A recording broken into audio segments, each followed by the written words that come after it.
Have you ever regretted a purchase?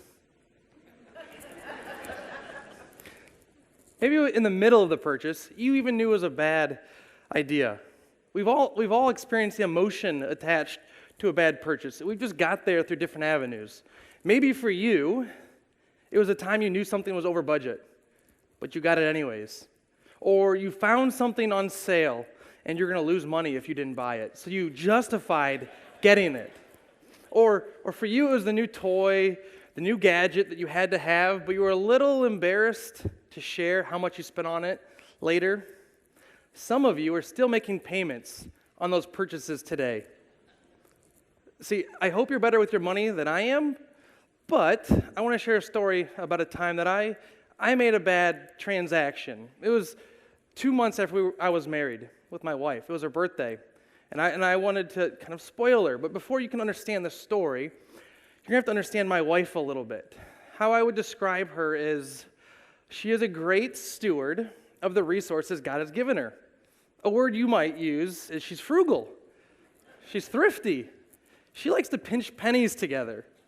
For me, there's a definition. Dave Ramsey uses it in his Financial Peace University. So if you've heard that, you've heard how he describes me. It's called a free spirit when it comes to money.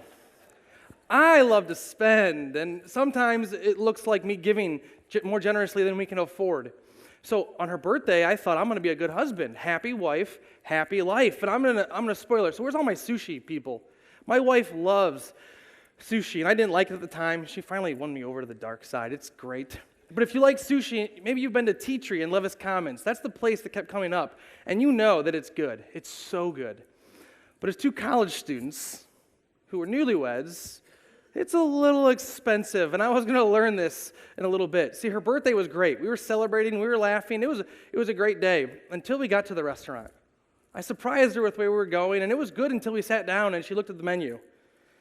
And the interactions got a little different, and she quit interacting with me almost completely. And I asked her, what's wrong? What's changed? It's been such a great day.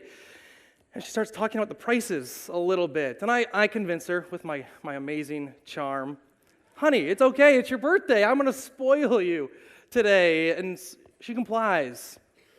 Or so I thought. She starts listing the things on the menu that she's going to get, and I look. I'm like, you wouldn't get that normally. It's the cheapest things on the menu that you're looking at. She wasn't even going to get sushi. I kid you not, she was considering getting a side salad as her main dish. And I had learned in the midst of this interaction, I had made a bad transaction. See, all of our interactions are transactions. Every time we interact with somebody, it's a transaction of sorts. We do one of two things. We either make withdrawals, and we take from people, or we make deposits. We make an investment, and we add value to their life. And even when we think we're just checking the balance, oftentimes we're making a withdrawal. We do it for ourselves. So I want to ask the same question as before, but worded a little differently. Have you ever regretted an interaction? Have you ever regretted a conversation you've had with somebody, something you've done, something you've said? For you, maybe it was a time you told somebody you hated them, or you wished them out of your life. The time that you talked somebody into a deal that was far better for you than it was for them. The time that you insulted somebody, that you mocked them, you tore them down to make them feel worse than you felt.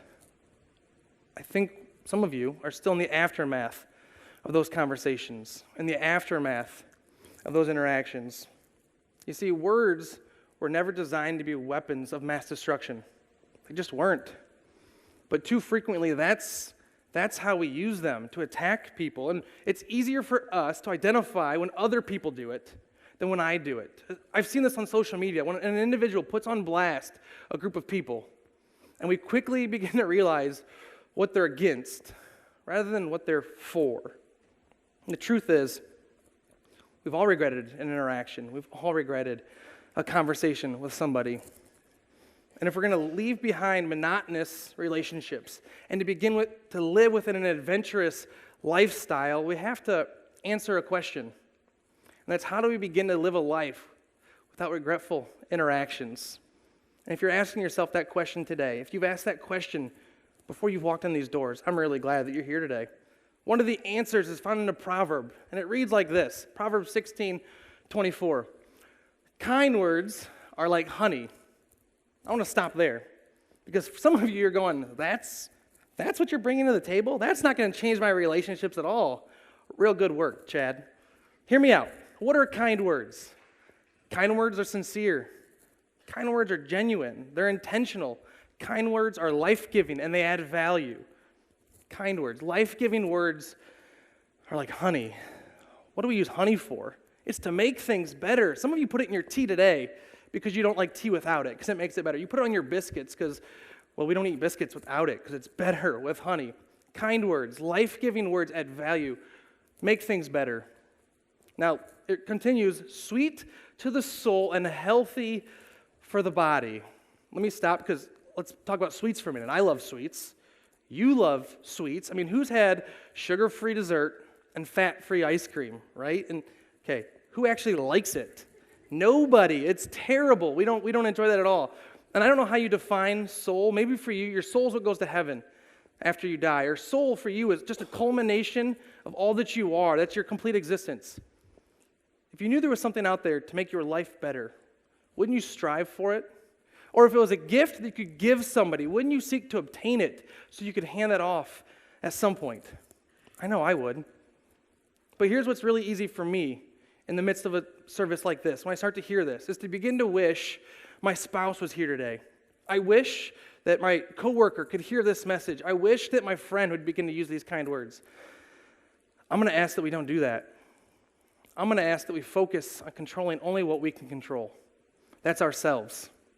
Those are our words. Because before there's ever an interaction, there's always a decision that has to be made. And it's, am I going to use my words as weapons of mass destruction against people? Or am I going to use them to add value to the lives of others? And this premise is true even for challenging conversations. Whether you've had to reprimand somebody, whether you've had to let somebody go, whether you've had to engage in conflict resolution, or let's be honest, sometimes family dinner is just a challenging conversation. There's still opportunities to add value. What comes to mind for me are those talent shows that we see on TV where the vocalists come out. I'm going to age myself. I can remember season 1 of American Idol. It was amazing. If you'd missed it, sorry. Kelly Clarkson was amazing. But there was another vocalist that came out that we don't remember as well. But they came out and they gave an interview and they're completely confident. Until they started singing, they thought they sounded like Michael Jackson, and then the judges started going like this, and the audience quit clapping in the midst while they were singing, and everybody could tell that that person just didn't measure up.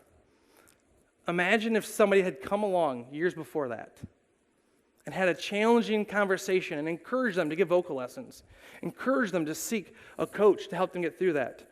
Imagine the value that would have been added to that person's life. Potentially, imagine the embarrassment that they would have been spared. So let's get back to our question. How do we live a life without regretful interactions? It looks like using our words, using our interactions to add value to the lives of others more often than we take. Using our words, using our actions to make investments in the lives of others. But to do that, we have to make a decision. You have to make a decision today. It looks like this. Will today be the day that we begin to use our words to add value to the lives of others? Will today be that day? And for those of us who run the risk of having regretful interactions and who no longer want to live in that lifestyle, who want to have adventurous relationships, we have to answer a more personal question that reads like this. Whose life? Whose life am I going to begin to add value to today?